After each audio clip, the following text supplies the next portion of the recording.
yang disebut dengan new normal itu ada tahapan-tahapannya, tidak ujuk-ujuk. Karena kita harus menghitung dengan hati-hati, dengan detail, dengan data yang scientific, yang valid, dengan hitungan yang jelas, supaya kehidupan new normal itu betul-betul new normal, tidak mengulang lagi yang terjadi, yang disebut terjadi dengan gelombang kedua. Itu yang sama-sama kita khawatirkan. Namun pemerintah mengeluarkan, mempersiapkan skenario, baik skenario yang terbaik maupun skenario yang terburuk. Itulah pemerintah harus hadir untuk menjaga ketahanan kesehatan nasional dan ketahanan nasional secara ekosistem ini. Nah, fase-fase itu, tahap pertama adalah tahap prakondisi. Tahap prakondisi ini adalah melakukan komunikasi publik, sosialisasi, penjelasan apa itu new normal, dan bagaimana aktivitas masyarakat pada saat di kehidupan new normal, bagaimana setelah selesai tahap prakondisi, maka ditentukan dulu time frame-nya.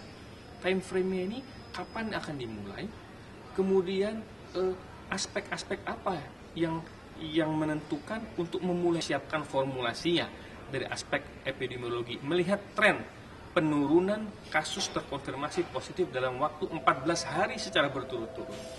Lalu dari sisi penambahan pasien yang meninggal, ya, berapa banyak pasien yang meninggal dan berapa banyak pasien yang sembuh. Pasien sembuhnya harus naik, pasien meninggalnya harus turun.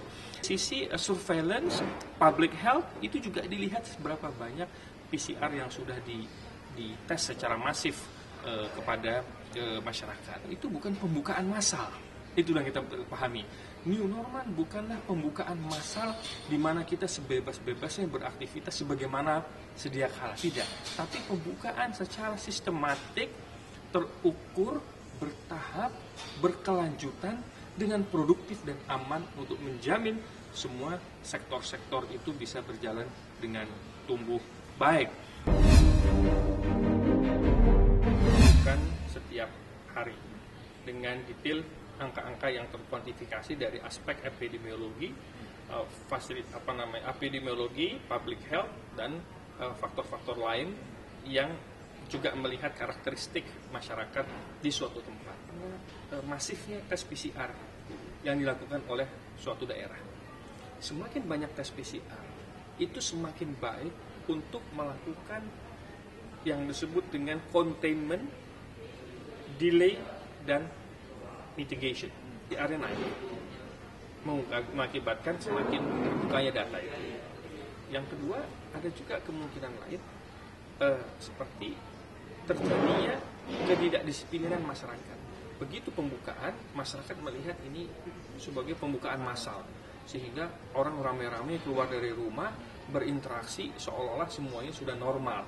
Seolah ini persepsi ini yang mesti harus kita gaungkan lagi. New normal bukanlah kembali kepada normal kehidupan masa lalu yang sebebas-bebasnya kita berinteraksi, tidak. Makanya namanya new normal, karena normal baru dengan gaya baru, dengan perilaku hidup baru.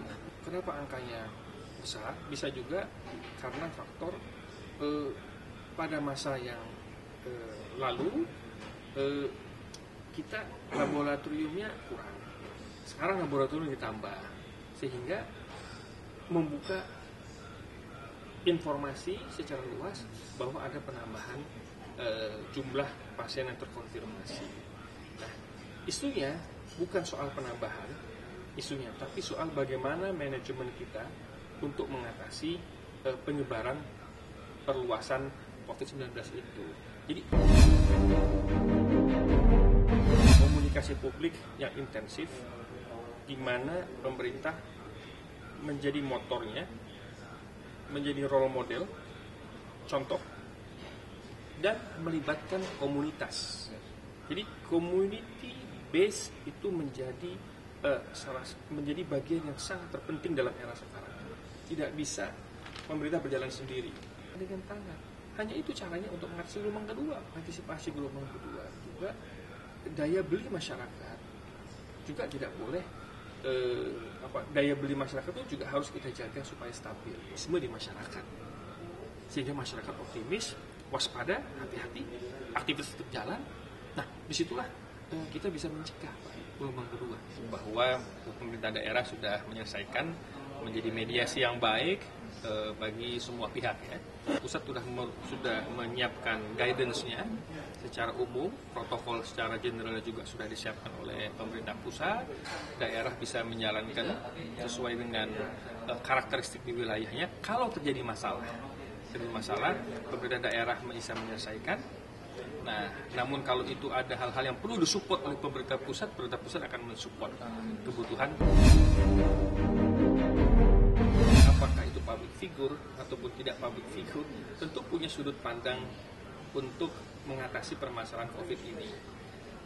Apapun yang dilakukan dalam semangatnya untuk melakukan pencegahan, itu adalah langkah yang baik. Selagi itu dilakukan dalam koridor yang benar, dengan justifikasi yang tepat. Selagi takutnya itu dalam kerangka kehati-hatian, itu wajar-wajar saja. Tapi bangkit kita, mulai lagi tatanan normal atau menuju tatanan normal. Beradaptasi menuju tatanan normal, beradaptasi menuju fase new normal. Menuju fase new normal ini justru kita mengharapkan para public figure, artis, selebritis itu bisa menjadi media campaign yang baik bagi pemerintah, menjadi corong, partner strategis bagi pemerintah, ikut menyuarakan optimisme di masyarakat. Bisa mensosialisasikan agar masyarakat paham makna new normal, paham apa yang harus dilakukan, taat azas terhadap protokol kesehatan di dalam new normal itu untuk mereka sendiri, untuk orang-orang yang mereka sayangi. Hasilan new normal itu ada 3. Pertama, komunikasi publik yang intensif dan terus-menerus. Yang kedua, disiplin diri dari masyarakat untuk menjalankan protokol kesehatan. Ya. Jadi jangan lupa untuk subscribe Cumi Cumi. Ditekan ya tombol lonceng merahnya.